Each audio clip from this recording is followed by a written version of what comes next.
Hi guys, મેં આજે લગાવ્યું છે આ ફેસ માસ્ક અને જો મારા કાકાએ લગાવી છે પેરાસિટામોલ ટેબ્લેટ એમના પગ પર વાગ્યું હતું અને એકદમ પાક્યું હતું તો એના માટે અને બધા એવું કહે છે કે ટેબ્લેટ આવી રીતે વાટીને લગાવીએ તો જલ્દી મટી જાય. તો કાલે જોઈશું કાકાનો પગ કે એમને કેવું છે ને કેવું નહીં. નેક્સ્ટ ડે ગાઈઝ કાકાનો પગ જોઈ લો.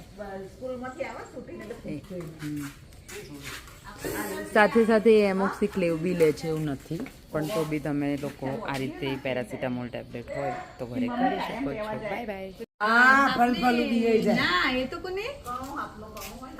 જો અમારા ઘર આગળ આવું બધું બી છે.